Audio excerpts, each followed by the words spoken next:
Good evening from the sports desk. The Comrades Marathon is back in its full glory for the first time since 2019. It's unusual timing with the race taking place in August, but the build-up is gathering momentum and the ultramarathon seems ready to capture the attention of South Africans. For more on the build-up, we are joined telephonically from Durban by race director Rowyn James. A very good evening to you, Rowyn. So excited. The Comrades Marathon is finally back. How have preparations been going?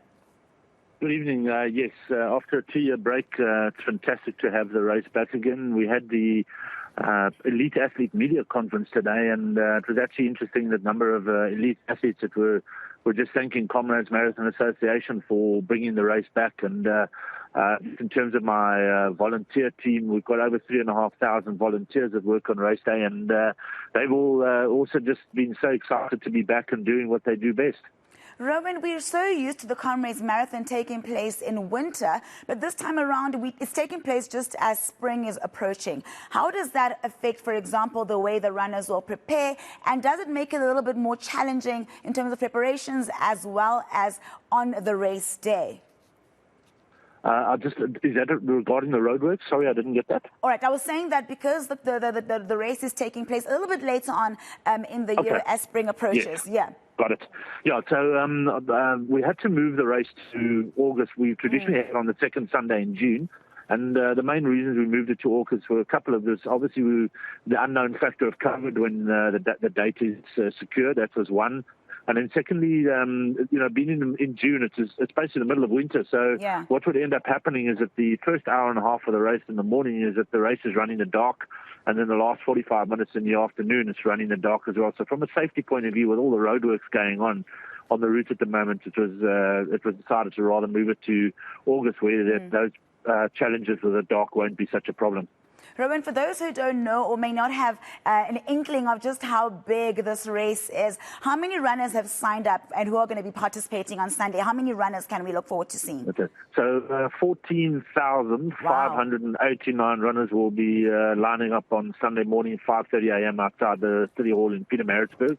Of that number, just over 42%, so just over 6,500 come from Gauteng. In terms of international runners, 900 coming from off the continent of Africa, and then a further 466 from on the continent of Africa. Oh, that's a big, big crowd. Let's talk a little bit about the route. What is the route from Pietermaritzburg to Durban like? We've had amazing support working with Sanrail and in the two engineering companies, Robex and Rumdell Cape, in preparing the route. Yes, there's major roadworks in the first 30 kilometers from Pietermaritzburg out towards Cato Ridge. But we have been working very closely with the contractors to ensure that the route is safe and runnable and cleared of all of any obstructions. So what has actually resulted in the route being 299 meters shorter due to the roadworks that some temporary roads put in. But it's a safe race and it's a safe route for the runners on Sunday morning. There's so many people that we've come to get to know who participate in the Comrades Marathon year after year after year, including the people that have won it before. Are we going to see some familiar faces on Sunday? Absolutely. In the men's race, 9 of the top 10 from 2019 have all entered again. The only one not running is the Japanese runner who was third in 2019. He's not running, but otherwise everybody else is there. Edward Matibi, who won the race in 2019, is back. Bonga Musa Matembu, who's got 3 wins, and he had a ding-dong battle with Edward up Polly Shorts in 2019. He's back. And then all the way down through the field, David Khatebe is back, the down run record holder. Joseph Manieri, who finished 5th in 2019, is also back. So, yes, a very strong field in the men's side. On the ladies' side, obviously, Gerda Steyn, the defending champion, is not running because she's opted to run the New York Marathon later in the year. But in terms of the 2016 champion, Shanae Bosman is back. 2017 champion, Camille Heron from America is back. Jenna Challenor, who finished 6th in the 2019 uprun, she's back. So still a strong stellar field in the ladies' side as well.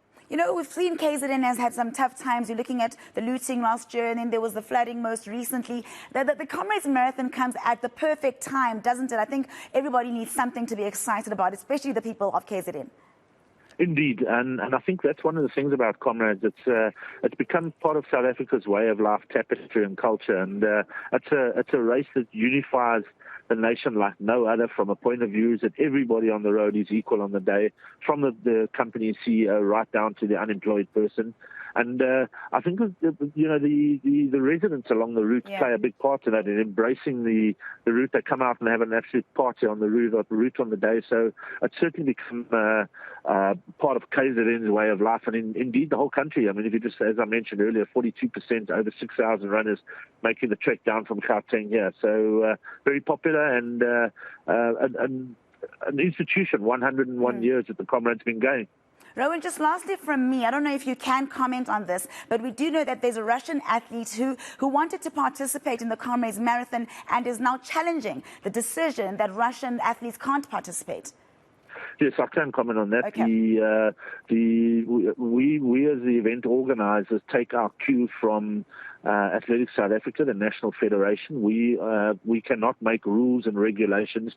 We only have to carry out the rules and regulations made by the Federation, Athletics South Africa.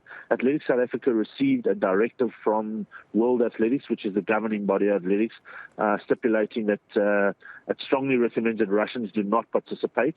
So we are taking the cue from Athletics South Africa around that at the moment. It still hasn't been finalised yet, but as soon as it is, then we as event organisers will act accordingly. All right, thanks for that, Rowyn, and thank you so much for your time. We're looking forward to Sunday. That was Rowyn James, Comrades Marathon Race Director.